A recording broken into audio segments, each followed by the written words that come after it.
কি বলো সুখবরটা কি? তো সুখবরটা হচ্ছে এটাই যে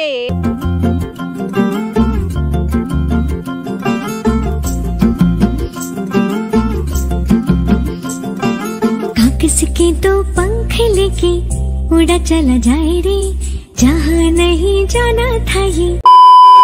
বিয়ের পর এত বড় হয়তো সুখবরটা পাবো আমি কোনোদিনও ভাবিনি যে সত্যি আমার কপালটা এরকমও হতে পারে। তো যাই হোক, দুঃখের জীবনে হয়তো সুখের জীবন চলে আসতে চলেছে আমার, জানি না ঠিক। তো চলো ভিডিওটা দেখো, তাহলেই বুঝতে পারবে যে দুঃখের জীবনে কি সুখ আমার আসতে চলেছে আর কি সুখবর। তো সব কিছুই কিন্তু জানতে পারবে, ভিডিওটা দেখতে থাকো। নমস্কার বন্ধুরা, welcome back to my channel Jyotisagar again. তোমরা সবাই কেমন আছো? আশা করছি ভালো আছো। আর আমি কিন্তু আছি মোটামুটি একটা ভালো। তো সকাল সকাল বড়দের প্রণাম জানিয়ে এবং ছোটদের আমার অনেকটা ভালোবাসা জানিয়ে আজকের ব্লগটা স্টার্ট করলাম। তো দেখো, এই দিনেও কিন্তু আমি মাঝে মাঝে কম্বল গায়ে দিই, এত গরমেও কি করবো আর, এটা আমার স্বভাব। আমি ফ্যান বেশি চালাই না, আমার সবসময় কেন জানি না ঠান্ডা লাগে। সবাই বলে যে আমার নাকি ব্যাঙের রক্ত, জানি না ঠিক। তো সবাই এটা কি করেই বলে। তো দেখো, এখানে সকাল সকাল আমি বিছানা গোছাচ্ছি।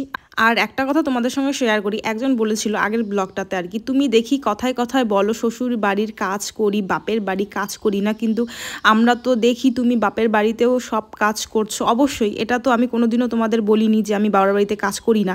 দেখো, বাবার বাড়িতে আমি আগের থেকেই বললাম না, আমার মার তো রোগ, তো তোমরা জানোই আমি অনেক ছোটোবেলা থেকেই কাজ করতাম। কিন্তু কি বলো তো, বাবার বাড়ির কাজ হচ্ছে কোনো বাধা ধরা না বা কোনো নিষ্ঠাভাবে না। তো আমি যেমন আছি তেমনভাবেই রান্নাঘরে যেতে পারবো, তেমনভাবেই সব কাজ করতে পারবো, বা খাওয়া মানে খেয়ে দিয়ে থালা রাখতে পারবো, মানে কি বলবো আর, অনেক কিছু বলা যায়। কিন্তু যাই হোক আর কি, তো আমি একবারও বলিনি যে আমি বাবার বাড়িতে কাজ করি না, শুধু শ্বশুর বাড়িতেই কাজ করি। কিন্তু আছে, সেখানে তো একটা কিন্তু আছে, তোমরা সবাই জানো। তো যাই হোক, সেটা কথা আর বাড়ালাম না। তো এটা দেখো, এই বিছানায় থাকে হচ্ছে মা আর বুনু। আমাদের এই ঘরে দুইটা বিছানা। তো এই বিছানাটা থাকে মা আর বুনু, আর ওই সাইডের বিছানাটা থাকে আমি। তার পাশের ঘরটাতে থাকে আমার ভাই, তার পাশের ঘরটাতে আমার বাবা। তো সবাই কিন্তু আলাদা আলাদা থাকি। তো যাই হোক, এখানে কি বলতো, আর মা আর বুনু না বেশি একটা ঘরঠর গোছায় না, বলতে একটু অগোছলোভাবেই থাকে। হ্যাঁ, তো সারাদিন মার কাজকর্ম থাকে, বোনও তো বাচ্চা, কি আর গোছাবে। তো আমি যখন আসি তখন কিন্তু ভালো করে গুছিয়ে দিয়ে যাই। আবার কি হয় বলো তো, ধরো আবার হয়তো 20 দিন পরে আসি বা 1 মাস পরে আসি, এসে দেখি আবার সেই নোংরা।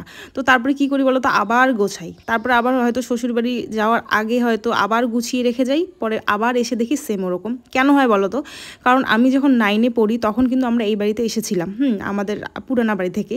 তো ওই তখন থেকেই এই বাড়ির কাজ চলছে, তো চলছেই, আর মানে থামছে না। মানে এত বড় একটা বাড়ি, সব কিন্তু আমরা একবারে করিনি, একটু একটু একটু একটু তিল থেকে তাল করে করে আজকে আমাদের এইটুকু করা।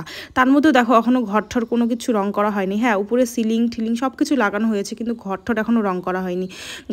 রং করলে আরও হয়তো ভালো লাগবে, আর বাড়ির সামনটাও রং ঠং করলে অনেক সুন্দর লাগবে। তো যাই হোক, এই হচ্ছে আমাদের ব্যাপার। ওই তো বলে না যে মধ্যবিত্তের সব জায়গায় আর কি দোষ, আর মধ্যবিত্তের মানে সুখ দেখতে যে কতটা টাইম লাগে মানে বলে বোঝাতে পারবো না। তো যাই হোক, আর একটা মানে আমি দিয়েছিলাম ইউটিউবের একটা শর্টসে যে আমি এবার পুজোতে চুল স্ট্রেট করব বলেছিলাম। তো দেখো, প্রথমত অনেকে বলেছে যে 1 বছর হয় না চুল কাটা যায় না, সেটা আমিও জানি। আমি চুল কাটতাম না, চুল স্ট্রেট করতাম। তো যাই হোক, আর স্ট্রেট করতাম। আমি তো কোনোদিনও পার্লারে যাইনি। তো একজন সেখানে কমেন্টও করেছিল যে দিদিভাই, তুমি যদি পার্লার যাওনি, ভুরু কোথায় তুলতা? তো আমার কিন্তু কাকিমা একটা পার্লার করে বাড়িতেই আর কি, টুকটাক পার্লার করে। তো সেখান থেকে আমি ছোটোর থেকে মানে 12 থেকে মানে ভুরু তুলতাম ওই সেখানেই। আর ওই কাকিমাই কিন্তু আমাকে চুল কেটে দিত। হ্যাঁ, তো এই হচ্ছে ব্যাপার। আর হ্যাঁ, চুল স্ট্রেট করা কি বলো তো, সবাইকে দেখি চুল স্ট্রেট করে। আমি কিন্তু কোনো রকম সত্যি মেকআপের বলো, এই চুলের ঠেসিয়ালের কোনো কিচ্ছু জানি না, আজ পর্যন্ত কোনো কিচ্ছু করিনি। যদি কিছু করতাম তাহলে তোমরা ব্লগে দেখতেই পারতে। আমি কিন্তু স্কিনের কোনো রকম যত্ন নেই না, চুলেরও তেমন কোনো রকম যত্ন নেই না, সত্যি কথা বলতে। মানে শরীরেরও কোনো রকম যত্ন নিই না, না সানস্ক্রিন ইউজ করি, না মানে লোশন, না টোনার, না কিছু। তোমরা দেখোই, মানে কোনো রকম আমার কোনো কিছু নেই। তো যাই হোক আর কি, তো সেখানে আমি যেহেতু জানি না, সেহেতু আমি একটা শর্টসে বলেছিলাম যে তোমরা বলো তো যে আমি চুল স্ট্রেট করব, কেমন লাগবে, কি সমাচার। তো সেখানে মানে সবাই বলতে গেলে 100%ই বলেছো যে চুল স্ট্রেট করো না, তোমার চুল এমনিতেই ভালো, এমনিতেই সুন্দর। চুল স্ট্রেট করলে চুল একদমই খারাপ হয়ে যায়, খারাপ হয়ে যাবে, আমাদের হয়েছে। তো আমি একটা কথা ভাবি, যদি এরকমই হয় তাহলে কেন গো সবাই চুল স্ট্রেট করে, মানে কেন তাহলে করে? তো জানি না ঠিক আর কি। তো তোমাদের কথা শুনে আমি বাবা ওই দিকে আমি আর পাই বাড়াবো না, কারণ আমার চুল মানে যা আছে যথেষ্ট বর্তমানে ভালো আছে। আমার কিন্তু যখন আমি 9-10-এ পড়তাম আমার 8 থেকে চুল বড়, যখন 11-12 ফার্স্ট ইয়ার আর কি, 11-12 অবধি আমার চুল যা ছিল না, তোমরা যদি আমার আগের ফটো দেখো এর থেকেও লম্বা আর এর থেকেও গোছ বেশি। তো মুর্শিদাবাদে গিয়ে ওখানে ডিএলএড 2 বছর করেছি, আমার চুলের মানে সর্বনাশ হয়েছে, ওখানে গিয়ে সর্বনাশ। তো এখনও যেটুকু বেঁচে আছে তো ভগবানের ইচ্ছায় থাক, আমার আর দরকার নেই। আর তোমাদের কথা মতো আমি আর চুল স্ট্রেট করতে যাচ্ছি না। তো বিয়ের 1 বছর হয়ে গেলে চুলটা মানে কেটে নিব, কিন্তু চুল স্ট্রেট করব না। আর হ্যাঁ, এটাও সত্যি যে আমার চুল কিন্তু সিল্কি, তার জন্যই মনে করা যায় কম, কিন্তু আমার চুল কিন্তু অনেকটাই আছে। তো যাই হোক, আজকে ছিল একাদশী। মা আর বুনু দেখো ওই তোমার মানে সবজি আছে না, সুন্দুক লবণ আর সাদা তেল, ঘি মনে হয় দিয়েছে, আর হলুদ টলুদ কিচ্ছু দেয়নি। তো সেটা দিয়েই কিন্তু বোন আর মা দুজনে খাচ্ছে। যেহেতু বোনের তো মা বাবা দুজনেই নেই, তো মাঝে মাঝে একাদশী আর কি মা করায়, মাও করে আর ওকে দিয়েও করায়। তো এই হচ্ছে ব্যাপার, আমি থাকিনি, মা আর বোনই দেখো দুজনে এখন খাচ্ছে। সো বন্ধুরা, এখন বাজে বিকেল প্রায় তিনটে সময়, মানে আমি 2:30টার দিক থেকে রেডি হয়েছিলাম, 3টা 3:30 বাজছে রেডি হইতে, 3টা বাজছে রেডি হইতে আর কি। তো এখন প্রায় 3:30টার মতন বাজে। তো আধা ঘন্টা রিলস বানালাম, প্রচণ্ড গরম, প্রচণ্ড। তো কেমন লাগছে আমাকে প্রথমে তো জানাবে অবশ্যই যে কেমন লাগছে। আর তোমরা হয়তো বা সবাই ওয়েট করে আছো, দিদিভাই কী সুখবর আছে, কী সুখবর আছে। দাদাভাইয়ের সঙ্গে তো ঝগড়া করলে, আজকে আবার কী সুখবর আছে। আমি জানি তোমাদের প্রত্যেকের এই কোশ্চেনটা যে দিদিভাই কী সুখবর।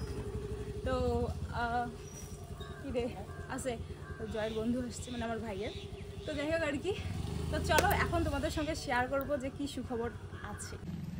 আমার এই বাড়ি আসলেই যা এভাবে সাজুগুজু করে রিলস বানানো হয়, মানে বোন থাকে, বোন রিলস বানিয়ে দেয়।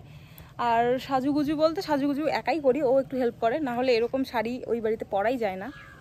যাই হোক আর কি। তো চলো তোমাদের সুখবরটা দিয়েই দেই, আমি জানি তোমরা অনেকক্ষণ থেকে ওয়েট করছো, দিদিভাই বলো সুখবরটা কি, বলো সুখবরটা কি। তো সুখবরটা হচ্ছে এটাই যে তোমাদের দাদাভাই বলেছে ও আজ আমাকে কনফার্ম জানিয়ে দেবে যে ও পুজোতে আসতেছে নাকি আমাদের বিবাহবার্ষিকীতে। আবার বিবাহবার্ষিকীতে না হলে তারপরে। তো কখন আসছে ও, মানে কখন আসবে ও কনফার্ম আজকে নাকি রাত্রিবেলা জানিয়েই দিবে, পুরোপুরিভাবে ডিসিশন নিয়ে আর কি। ডিসিশন নিয়ে আবার সব চেক করে আর কি, যে পুজোতে কতজন বাড়ি যাবে, যেহেতু পুজো তো একদম সামনেই, আর বেশি দিন নেই। তো পুজোতে কতজন বাড়ি যাবে, কী সমাচার, ওখান থেকে ছুটি ছাড়বে কি ছাড়বে না, তো সব কিছু কনফার্ম হয়ে ও আজকে রাত্রে জানাবে। তো যাই হোক, আজকে রাত্রে জানাবে। তো আমি হয়তো বা ভিডিওটা রাত পর্যন্ত করবো না, ও বললো যে ওর 9টা অবধি ডিউটি আছে তারপরে। তো যাই হোক, তারপরে হয়তো অতক্ষণ আমি ব্লগিং শ্যুটও করবো না। তো আমি কাল তোমাদের হ্যাঁ বাড়িতে, তো আমি কাল তোমাদের জানাবো একদম যে মানে কি। তোমরা তো জানি অনেক দিন থেকে এক্সাইটেড হয়ে আছো যে আমার বিবাহবার্ষিকী আসতেছে, আবার প্রথম বিয়ের পর প্রথম আমার পূজা। তো সব কিছুই নতুন, সব মানে সবটাতেই বরকে চাই, কিন্তু সবটাতে বরকে পাওয়া অসম্ভব, কোনোদিনও সম্ভব না। তো তার জন্যই দেখা যাক তোমাদের দাদাভাই আর কি বলে আর কি, ও রাত্রিবেলা কি খবরটা দেয়, আমি ওয়েট করে আছি। আর তোমাদের কিন্তু পরের দিনের কালকের ভিডিওতে জানাবো। তো চলো, প্রচণ্ড গরম লেগেছে, এই যে দেখো কত সুন্দর করে শাড়ি পরেছি। আর আমি ওই বাড়ি থেকে একটা শাড়ি জুয়েলারি কোনো কিচ্ছু আনিনি। তো এই কানেরগুলো আমার কাকির, দেখো সোনার কানের কিন্তু, হ্যাঁ। তো এই কাকির এই কানেরগুলো পরেছি। তো চলো ফ্রেশ হই, তারপরে পরে আবার কথা হচ্ছে। যেহেতু মারা একাদশী করেছে সেহেতু কিন্তু সন্ধ্যাবেলা একটু উপাসনা টাইপের নিয়েছে, হ্যাঁ। আর যেটা কথা তোমাদের বলছিলাম যে দেখো, তোমরা কিন্তু অনেকেই বলেছিলে যে দাদাভাই আমাদের যেহেতু ফার্স্ট অ্যানিভার্সারিতে আসলে খুব ভালো হয়, কিন্তু কি বলতো, আমি ওটাতেও তো চাই, কিন্তু সব থেকে বেশি আমি পুজোতে চাই। কারণ দেখো, তোমাদের দাদাভাই যদি পুজোতে আসে, কথার কথা মানে 1 মাসের ছুটি নিয়ে হয়তো বা আসতে পারে, যেহেতু তোমাদের দাদাভাইয়ের কিন্তু ছুটি 1.5 মাসের পরে। তো এ মাসের যেহেতু ওর মানে ছুটিটা আছে কিছুদিন, মানে 1 মাস হবে না হয়তো বা, তো যাই হোক 20-25 দিন হবে, তো আছে ছুটিটা, তো সেই ছুটিটা যদি নিয়ে আসে তাহলে কিন্তু আমার মানে দুর্গাপুজো, তারপরে হচ্ছে কালী পূজা, লক্ষ্মী পূজা, হ্যাঁ, তো তারপরে ভাইফোঁটা, প্রায় 4টার মতন মানে 4টার মতন অকেশন পাবো ওর সাথে ঘুরতে। আর বিবাহবার্ষিকীতে এলে শুধু ওই একদিন পাবো, হ্যাঁ, তারপরে আরও অনেক কটা বিয়ে আছে, তো সেগুলো পাবো। কিন্তু যাই হোক, যতই বলো না কেন, পূজা আমাদের বাঙালিদের পূজাটাই অন্যরকম, মানে একদমই অন্যরকম। তো বরের সাথে সেই বাইকে করে ঘোরা, মানে বাইকে করে বা হেঁটে হেঁটে হাত ধরে ঘোরা, সেটার বিবাহবার্ষিকী টোটালি আলাদা। হ্যাঁ, অবশ্যই বিবাহবার্ষিকীতেও দরকার, কিন্তু এটার থেকে আমার ওই পুজোতে ওর সাথে ঘোরার এটার মজাটাই হয়তো বা আলাদা হবে। আর যেহেতু আমি ঘুরতে যাব, সবাই সবার বরের সাথে, তারপর বয়ফ্রেন্ডের সাথে ঘুরবে, কত সুন্দর। আর সেখানে আমি দেখো যদি তোমাদের দাদাভাই পুজোতে না আসে, একাই একাই আমাকে ঘুরতে হবে। হ্যাঁ, তো এই হচ্ছে ব্যাপার। তার জন্য কিন্তু আমি চাই পুজোতে আসার জন্য, জানি না কি হবে না হবে, তো সবটাই কিন্তু তোমাদের সাথে শেয়ার করব, কাল ব্লগে শেয়ার করব কি হতে চলেছে না হতে চলেছে। সত্যি কথা বলতে এই যে মানে কি বলো, আমরা একটু ঢং মারি নাকি বেশি, তো একটু ফৌজি করি, তো সবারই গা জ্বলে যায়। কিন্তু এই জিনিসগুলো এখন কে ফেস করে? দেখো, তোমরা অনেকেই আছো, বরকে তোমরা পুজোতেও পাবে হয়তো, বা যদি তোমাদের বিবাহবার্ষিকী থাকে সেটাতেও পারবে, প্রত্যেকটা অকেশনে, প্রত্যেকটা সিচুয়েশনে তোমরা পাবে। হ্যাঁ, আমরা তো পাই না, কোনো টাইমেও পাই না। দেখো, একা একা সব কিছু একা একা করতে হয়, এরকম অনেক মানে সিচুয়েশন থাকে যেগুলো মানে বরকে লাগে কোনো একটা কিছু কেনা আনা বা যে কোনো পরিস্থিতিতে, তখন কিন্তু তারা থাকে না, সেম আমাদেরই সেই কাজগুলো করতে হয়। তো একটু ফৌজিবাবু করি জন্যেই মানে কিছু লোকের এত গা জ্বলে যায় ভগবানই জানে। তো দেখো, আছে জন্যই বলি, না থাকলে বলতাম না নিশ্চয়ই। তো মানে অনেকে বলে, যদি তুই কামলাখাটার বউ হতিস, এটার বউ হতিস, সেটার বউ হতিস, তাহলে কি বলতিস? তখন সেটাই বলতাম। তো গর্ব করে বর যেটাই কাজ করুক না কেন, আমার মনে হয় সবাইকে গর্ব করে বলা উচিত। তো আমার বর ফৌজি, তো আমি গর্ব করে বলি, এটাই হচ্ছে কথা। কে কি বলো না বলো তাতে আমার কোনো যায় আসে না। কারণ কি বলো তো, আমি নর্মাল ব্লগিং করি, তোমরা আমাকে দেখোই। এত নর্মাল হয়েও যদি মানুষের কথা শুনতে হয়, তাহলে যারা একদম মানে কি বলি আর, ওগুলো করছে তাদেরকে গিয়ে বলো তোমরা। তো যাই হোক বন্ধুরা, ভিডিওটা এই পর্যন্তই রাখলাম। কেমন লাগলো ভিডিওটা অবশ্যই কমেন্ট করে জানাবে। ভালো লাগলে তো লাইক, কমেন্ট এবং সাবস্ক্রাইব করে দিও। তোমাদের কি মতামত সেটাও তোমরা কমেন্ট করে বলো। তো নেক্সট ভিডিওতে কিন্তু আবার তোমাদের সঙ্গে দেখা হচ্ছে। হ্যাঁ, তো চলো, টাটা।